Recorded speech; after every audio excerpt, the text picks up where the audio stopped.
Sobat Legal Access, eksistensi sebuah perusahaan perseroan terbatas atau PT itu ditentukan berdasarkan anggaran dasarnya yang terdapat di dalam akta pendirian perusahaan beserta perubahannya. Nah, jadi kalau Anda mau mendirikan sebuah perusahaan PT, maka pertama Anda harus mendatangi kantor notaris dan minta dibuatkan akta pendiriannya untuk nanti kemudian disahkan di Kementerian Hukum dan HAM supaya sah menjadi badan hukum. Nah, ketika Anda mendatangi kantor notaris untuk membuat akta pendirian PT Anda, biasanya kantor notaris itu sudah punya format umumnya yang bentuknya template tentang akta pendirian yang tentunya sudah disesuaikan dengan peraturan perundang-undangan ya. Di dalam format umum akta pendirian itu biasanya sudah ada ketentuan-ketentuan umum tentang sebuah PT, mulai dari hak dan kewenangan direksi, komisaris, sampai bagaimana cara pengangkatannya, termasuk bagaimana mengadakan rapat-rapat. Nah, meskipun di draft umum itu sudah ada ketentuan-ketentuannya yang sifatnya umum, sebuah akta pendirian PT juga terdapat ketentuan-ketentuan yang sifatnya khusus, terutama terkait dengan identitas dari para pendiri perusahaan dan perusahaannya itu sendiri, mulai dari namanya, kemudian domisili perusahaannya, termasuk susunan organ perusahaan, siapa direktur dan komisarisnya, termasuk juga jumlah modal dan pembagian sahamnya. Ini tentu antara satu perusahaan dengan perusahaan yang lain berbeda. Jadi ketika akan membuat akta pendirian PT, sebelum datang ke kantor notaris, maka Anda bersama rekan usaha Anda harus membahas ketentuan-ketentuan yang spesifik tadi. Kemudian diputuskan bersama dan hasilnya disampaikan kepada notaris untuk dicantumkan di dalam akta pendirian.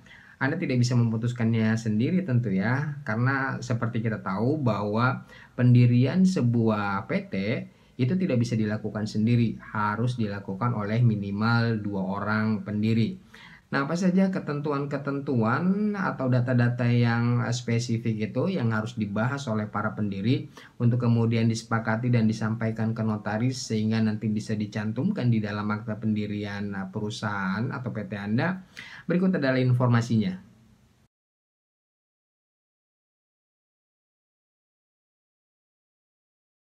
Pertama, nama PT yang akan Anda buat. Jadi Anda harus memberikan nama kepada PT yang akan Anda buat.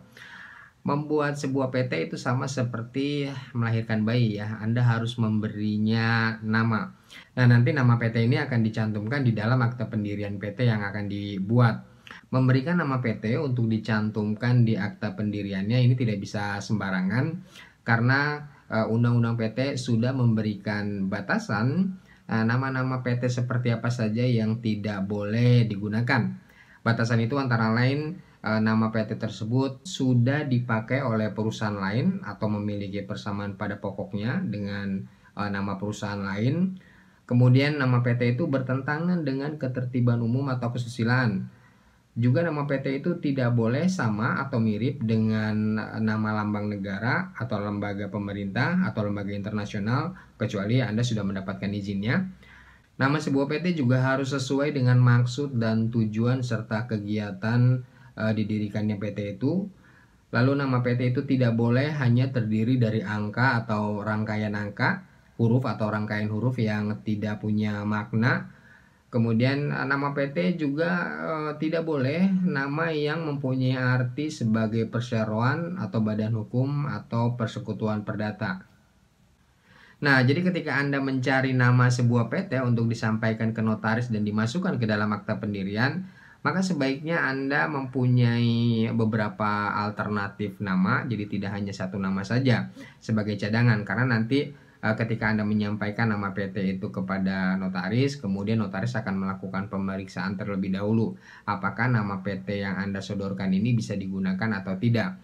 Notaris juga akan memeriksanya ke kantor Kementerian Hukum dan HAM apakah nama perusahaan yang Anda sodorkan itu sudah dimiliki oleh perusahaan lain atau tidak.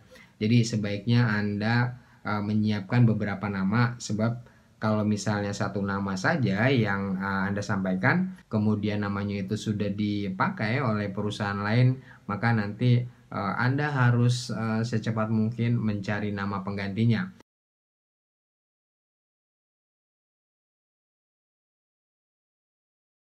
Sama seperti orang perorangan yang mempunyai tempat kedudukan atau domisili hukum, sebuah PT juga mempunyai tempat kedudukan dan domisili hukumnya. Dan tempat kedudukan ini harus dicantumkan di dalam akta pendirian PT. Jadi ketika Anda membuat akta pendirian PT, maka Anda juga harus menyiapkan tempat kedudukan PT yang akan Anda buat ini.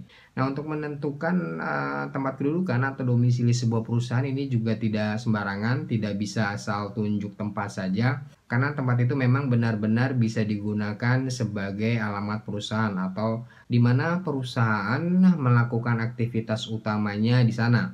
Meskipun perusahaan mempunyai cabang-cabang atau proyek-proyek di banyak tempat, tapi tempat kedudukan itu merupakan tempat yang secara hukum dianggap sebagai pusat kegiatan perusahaan dan tempat untuk melakukan segala macam pengurusan yang bersifat legal, termasuk melakukan pengurusan perizinan-perizinan. Nah, tempat untuk kedudukan perusahaan ini juga tidak bisa dipilih secara sembarangan.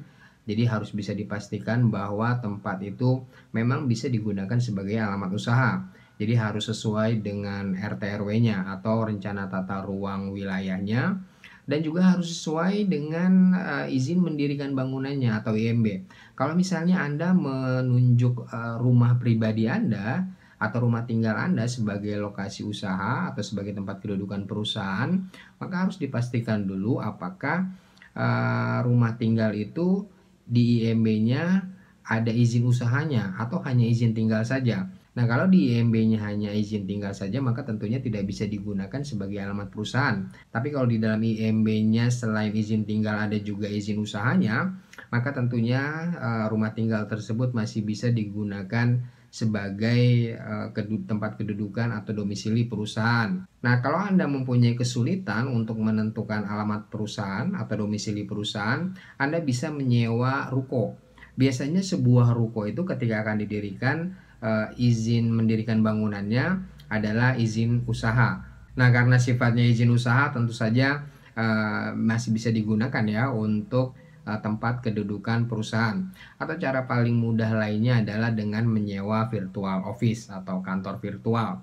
Jadi virtual office ini merupakan kantor virtual yang biasanya bisa disewa untuk tempat atau kedudukan sebuah perusahaan. Tapi yang kita sewa di sini tentunya bukan kantor secara fisik ya. Meskipun biasanya penyedia layanan virtual office ini mempunyai juga kantornya secara fisik. Akan tetapi yang disewa di sini adalah alamatnya saja, sehingga kita bisa meletakkan domisili perusahaan kita di virtual office tersebut dengan cara menyewanya.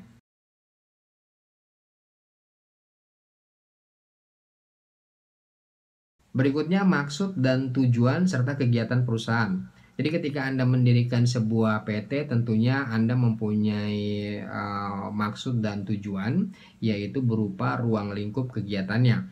Apakah sebagai perusahaan kontraktor atau sebagai perusahaan ekspor impor. Nah, keterangan mengenai kegiatan perusahaan ini juga harus dicantumkan di dalam akte pendirian dari PT yang akan Anda buat. Dan tentu saja informasinya harus sesuai ya dengan faktanya. Kalau Anda mencantumkan ruang lingkup kegiatannya itu sebagai perusahaan kontraktor, ya tentu saja ruang lingkup usaha Anda adalah kontraktor juga. Begitu juga kalau ruang lingkup usaha Anda adalah perdagangan ekspor impor, ya yang harus dicantumkan adalah perdagangan ekspor impor.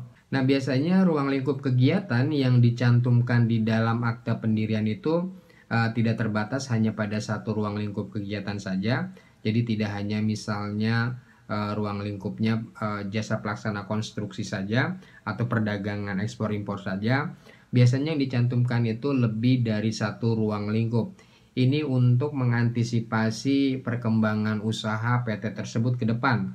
Jadi kalau misalnya saat ini perusahaan Anda adalah perusahaan jasa pelaksana konstruksi, maka di dalam akta pendiriannya Anda bisa mencantumkan selain jasa pelaksana konstruksi, Anda juga bisa mencantumkan sebagai perusahaan konsultan atau perusahaan pengawas konstruksi atau mungkin perusahaan perdagangan.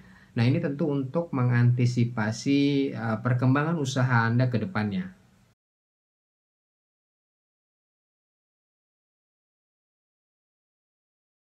Berikutnya adalah jangka waktu berdirinya PT.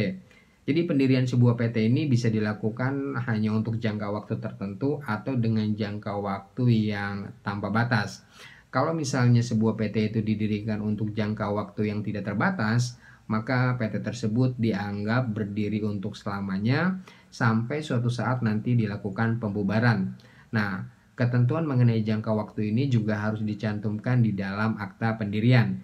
Kan tetapi di dalam prakteknya biasanya jarang sekali orang mendirikan PT itu dengan mencantumkan jangka waktu tertentu ya. Biasanya ketika orang mendirikan sebuah PT, jangka waktu yang dicantumkannya adalah jangka waktu yang tidak terbatas.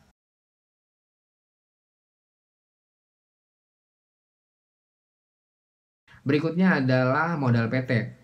Struktur modal sebuah PT terdiri dari modal dasar, modal ditempatkan, dan modal disetor.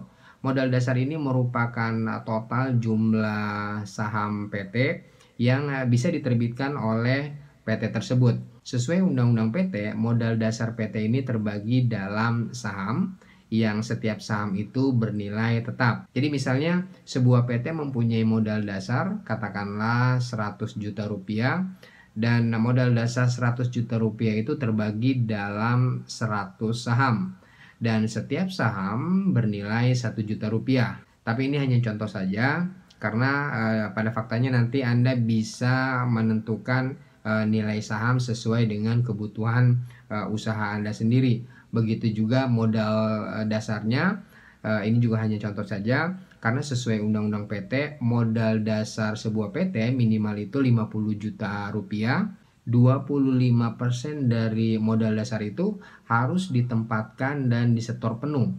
Jadi kalau misalnya modal perusahaan Anda 100 juta rupiah terbagi dalam 100 lembar saham, masing-masing saham nilainya 1 juta rupiah, maka minimal 25%-nya itu harus ditempatkan dan disetor penuh. Jadi modal yang ditempatkan dan disetor penuh itu minimal 25 juta dari total modal dasar yang Anda cadangkan. Jadi sebelum Anda berangkat ke kantor notaris dan membuat akta pendirian, maka masalah modal ini harus dibahas dan disepakati dulu ya oleh rekan usaha Anda sebagai sesama pendiri PT. Berapa besar modal dasarnya, terbagi dalam berapa lembar saham, masing-masing saham nilainya berapa, dan berapa persen yang akan ditempatkan dan disetor penuh. Ini harus dibahas dulu, disepakati, kemudian nanti disampaikan kepada notaris untuk dimasukkan atau dicantumkan ke dalam akta pendirian.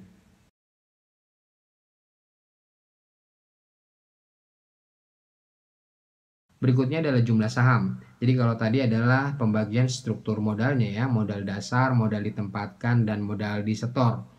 Kemudian setelah disepakati berapa besar modal dasarnya dan terbagi dalam berapa saham, kemudian para pendiri PT harus mengambil bagian saham dari modal dasar tersebut. Misalnya ketika Anda mendirikan PT, modal dasarnya 100 juta, terbagi dalam 100 saham, setiap saham nilainya 1 juta rupiah, dan modal yang ditempatkan di setor penuhnya adalah 50%, artinya saham yang diterbitkan itu sebesar 50 saham dengan nilai total 50 juta rupiah.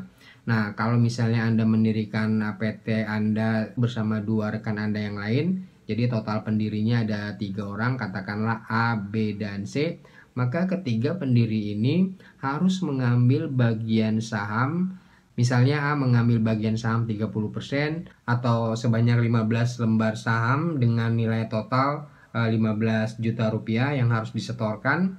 Begitu juga B mengambil bagian 30% saham atau 15 lembar saham dengan nilai 15 juta rupiah yang harus disetorkan. Sedangkan C mengambil bagian 40% saham atau sebanyak 20 lembar saham dengan nilai total 20 juta rupiah yang harus disetorkan.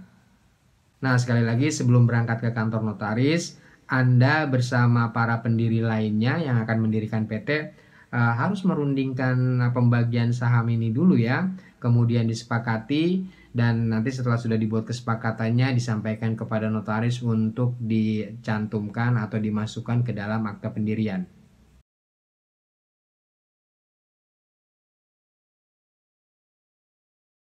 Terakhir, organ PT. Terdiri dari rapat umum pemegang saham atau RUPS, direksi, dan komisaris. Jadi Anda bersama para pendiri perusahaan harus menentukan siapa saja yang memegang jabatan-jabatan ini, siapa yang menjadi direksi dan siapa yang menjadi komisaris. Rapat umum pemegang saham merupakan rapat pertemuan dari para pendiri yang membuat kebijakan-kebijakan mengenai jalannya perusahaan, direksi sebagai pelaksana dari kegiatan perusahaan itu, dan komisaris sebagai pengawasnya. Jadi ini tugas-tugas umum dari ketiga organ tadi. Nah, Anda bersama para pendiri harus menentukan siapa menduduki jabatan apa, siapa yang menjadi direksi, siapa yang menjadi komisaris. Ini tentu harus disepakati dulu oleh para pendiri sebelum disampaikan ke notaris dan dimasukkan ke dalam akta pendirian perusahaan. Jadi itu tadi beberapa data atau informasi yang perlu Anda siapkan terlebih dahulu sebelum mendatangi kantor notaris dan membuat akta pendirian ya. Jadi Anda bersama rekan-rekan usaha Anda yang lain sebagai sesama pendiri perlu membahas beberapa informasi tadi, kemudian dibuat kesepakatannya sebelum disampaikan kepada notaris untuk dimasukkan ke dalam akta pendirian. Oh ya, Anda bisa mendownload draft kesepakatan bersama di antara para pendiri ini untuk mendirikan PT dengan mengikuti linknya di kotak deskripsi di bawah ini. Kami sudah siapkan draft kesepakatan bersamanya dalam format Microsoft Word dokumen yang bisa Anda gunakan untuk disepakati bersama para calon pendiri sebelum mendatangi kantor notaris dan minta dibuatkan akta pendiriannya. Demikian informasi dan penjelasan singkat mengenai pendirian PT ini kami sampaikan. Semoga bermanfaat dan berguna ya bagi Anda untuk mendirikan PT Anda. Salam.